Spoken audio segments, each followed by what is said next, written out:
บิ่งเนาะไปดีเด้อสวัสดีเด้อพี่น้องทุกคนเนาะน้องหลาก็ยินดีต้อนรับเข้าสู่ช่องละหน่อยสาวสวรรค์เขตเนาะห่างหายไปโดนแล้วพี่น้องน้องหลาบ่ได้มาถ่ายคลิปเนาะ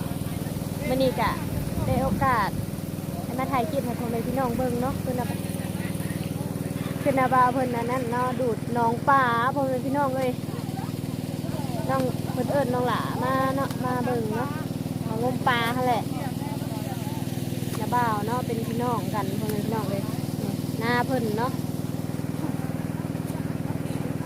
หน้าของเพิ่นดอกบัวแม่นหน้าของน้องหลาเนาะเพิ่นดูดปลาแหละน้องหลามาถ่ายคลิปให้พ่อแม่พี่น้องเบิ่งนะ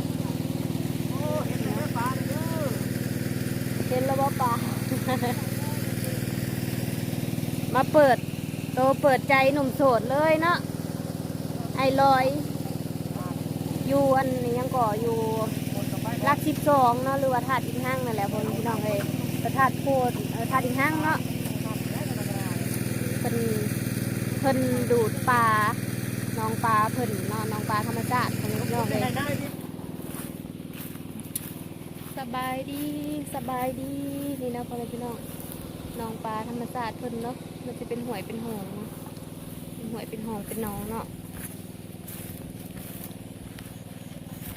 สวัสดีและสบายดีเด้อพ่อแม่พี่น้องFCเพื่อสุขุสุคนเนาะบ่ว่าอยู่ต่างประเทศอยู่ฝั่งไทยฝั่งลาวเฮาเนาะน้องหลาก็ยินดีต้อนรับเข้าสู่ช่องละหน่อยสาวสวรรค์เขตเด้อห่างหายไปหลายเดือนเนาะพ่อแม่พี่น้องน้องหลาบ่ได้มาถ่ายคลิปโดนแล้วกะลืมกันละบ่พ่อแม่พี่น้องเอ้ยยังคิดฮอดคิดถึงอยู่คือเก่าอยู่บ่เนาะจังใดกันน้องหลากราบสบายดีและสวัสดีเด้อเพื่อนสุขุสุขคนFCพ่อแม่พี่น้องเนาะที่เขามาติดตามส่องละหน่อยสาวสวรรค์เขตเนาะมื้อนี้กะน้องหลามีภาพบรรยากาศถ่ายธรรมชาติให้หน้าตะกายพ่อแม่พี่น้องเบิ่งเนาะเป็นเพิ่นดูดปลาเนาะเป็นหน้าของนาบ่าวเนาะเพิ่นดูดปลาพ่อแม่พี่น้องเลยน้องหลาก็เลยมาถ่ายคลิปให้พ่อแม่พี่น้องเบิ่งทิวทัศน์ธรรมชาติเนาะนี่แหละพ่อแม่พี่น้องอย่างใดก็ฝากติดตามกดไลค์กดแชร์เนาะเขาติดตามมาหับมาชมกันหลายๆในเด้อพ่อแม่พี่น้องเลยน้องหลาก็สิได้ถ่ายคลิปอีกต่อไปเนาะถ้าว่ามีพ่อแม่พี่น้องFCเพื่อทุกคนเนาะเขามาติดตามมาชมส่งละหน่อยสาวสวรรค์เขตเนาะมื้อนี้ก็น้องหลาก็มาถ่ายคลิปให้พ่อแม่พี่น้องได้หับได้ชมได้เบิ่งธรรมชาติเนาะช่วงนี้ก็เป็นอากาศหนาวลมพัดเย็นสบายพ่อแม่พี่น้องเลยเดี๋ยวจังใดกันน้องหลาสิพาพ่อแม่พี่น้องไปเบิ่งเพิ่นดูดปลาก่อนเนาะว่า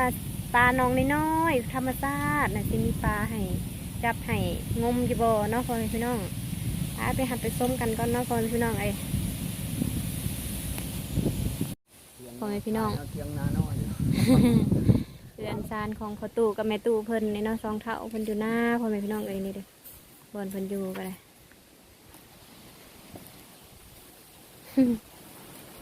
อยู่ให้อยู่หน้าพ่อแม่พี่น้องเลยนี่แหละเรือนซานเพิ่นก็ได้อยู่2 คน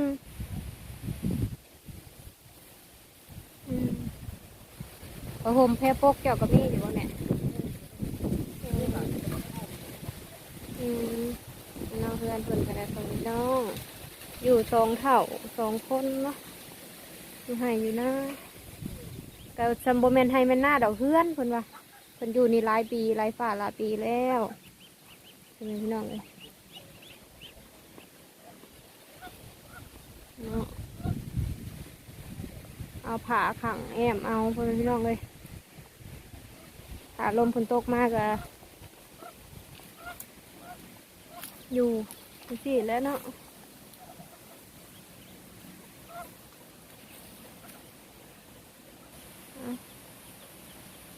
น้องหลาได้มาถ่ายคลิปให้พ่อแม่พี่น้องนะครับที่ส้มในวันนี้กับซอยพิจารณาน้ำนี่เด้อถ้าว่าเอ็นดูอยากท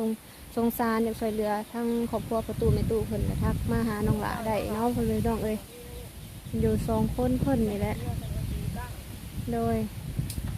บอนนั่งบอนเศร้าก็เอาผ้าขังเอาไว้พ่อแม่พี่น้องเอ้ยบ่มีสังกะสีเพิ่นก็ได้เนาะนึกลายละอยู่งอมๆแง่ๆตามพระภูเถาอะไรบันไดคอยขึ้นได้ไหมเอ้ยบันไดมันขึ้นไปถึงเฮือนพ่อแม่พี่น้องเลย มันอยู่บนนอนก็ได้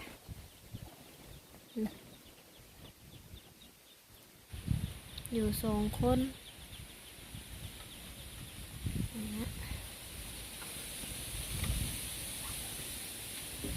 เพราะเจ้านะกินเลิศมันหักเป็นกกหมากฝายมันมืดเลยเดี๋ยวนี้ เออ เป็นอะไรต้องตักคอบ่อันนั้น